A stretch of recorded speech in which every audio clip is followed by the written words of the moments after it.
जब 2005 में खिलाड़ी साउथ अफ्रीका के टूर पे था तो चक्कर आने की वजह से और सांस अच्छे से ना ले पाने की वजह से उसे बाहर जाना पड़ा। जब जांच हुई तो पता लगा कि उसके दिल में छेद है। इलाज कराने के बाद उसे एक बात तो समझ में आ गई थी कि लाइफ बहुत ही अनप्रेडिक्टेबल है, कल का भी भरोसा नहीं है। इसलिए पॉजिटिवली उसने डिसाइड किया कि वो खुल के जिएगा और खुल के खेलेगा। फिर क्या था, सन 2007 में हुए आईसीसी टी20 वर्ल्ड कप में 170 रन की साउथ अफ्रीका के खिलाफ पारी खेलकर टी20 वर्ल्ड कप में शतक लगाने वाला पहला खिलाड़ी बन गया और यह रिकॉर्ड 5 साल तक कायम रहा। Yes, I am talking about the sixer king Chris Gayle. Guys, यहां सीखने लायक बात यह है कि खुल के जियो, जो लाइफ में पॉजिटिवली करना चाहते हो वो कर लो, क्योंकि क्या पता कल हो ना हो। एक बार एक 10 साल के बच्चे का आइसक्रीम कोन खाने का मन हुआ तो सामने के होटल में गया और उसने महिला वेट्रेस से पूछा आइसक्रीम कोन कितने का आता है। तो उस महिला वेट्रेस ने जवाब दिया 70 रुपए का। फिर उस बच्चे ने अपनी जेबें टटोली, शायद उसके पास इतने पैसे नहीं होंगे, तो उसने महिला से दोबारा पूछा कि छोटा कप कितने का आता है। तो उस महिला वेट्रेस ने जवाब दिया 60 रुपए का। कुछ सोचने के बाद उस बच्चे ने कहा ठीक है, आप वो छोटा कप मुझे लाके दे दीजिए। फिर उसने अपनी आइसक्रीम खाई, पैसा पे किया और वहां से चला गया। जब महिला वेट्रेस प्लेट उठाने आई तो उस प्लेट के नीचे उसे 10 रुपए की टिप मिली। अब गाइस, अगर वो लड़का चाहता तो वो आइसक्रीम कोन भी खा सकता था, लेकिन उसने उस वेटर का भी ध्यान रखा। Now the moral of the story is guys, बड़ा वही होता है जिसका दिल बड़ा होता है। इसीलिए अपने लिए सोचने से पहले दूसरों का भी ख्याल रखना सीख लीजिए।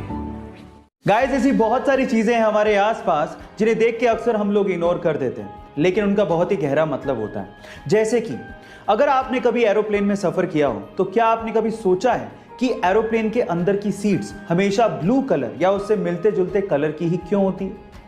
मैं आपको इसका आंसर देता हूं। दिखने में छोटा सा क्वेश्चन है, लेकिन उसका बहुत गहरा मतलब है।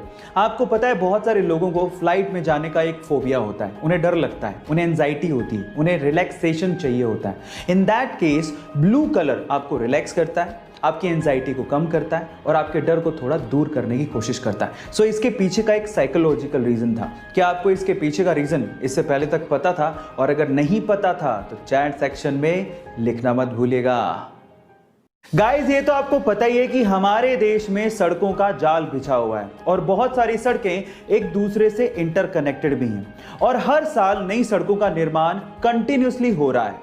लेकिन मैं अगर आपसे सवाल पूछूं कि हमारे देश में ऐसी कौन सी जगह है जहां पर रोडवेज या यूं कहें कि सारी सड़कें समाप्त हो जाती हैं, खत्म हो जाती हैं, मतलब सड़कों का एंडिंग पॉइंट कौन सा है, तो आप लोग क्या जवाब देंगे?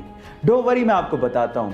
उस जगह का नाम है धनुषकोटी और वो तमिलनाडु स्टेट में है और उसे इंडिया का एंडिंग पॉइंट भी कहा जाता है। गाइस, क्या इसके पहले तक के फैक्ट आप जानते थे? और अगर नहीं जानते थे तो चैनल को सब्सक्राइब करना मत भूलिएगा और अगर आप इंस्टाग्राम पे देख रहे हैं तो मुझे फॉलो करना मत भूलिएगा। मिलता है अगली वीडियो में।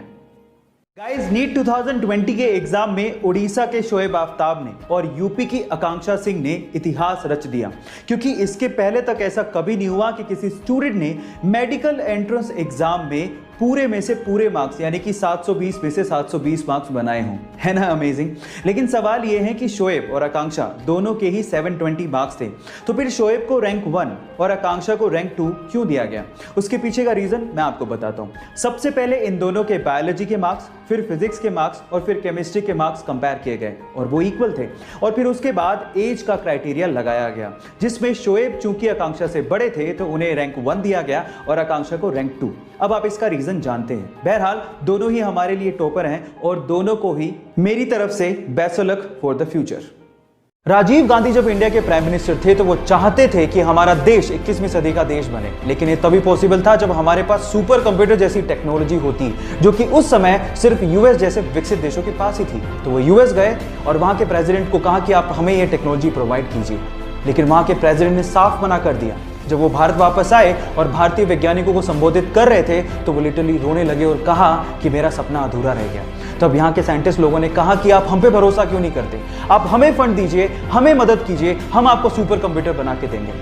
उसके बाद सीडेक जैसी संस्था ने 3 साल की कड़ी मेहनत के बाद भारत को अपना पहला सुपर कंप्यूटर दिया जिसका नाम था परम 8000। सो गाइज, यहां सीखने लायक बात यह है कि अगर आप बिलीव करो तो इस दुनिया में हर काम पॉसिबल है। So believe in yourself.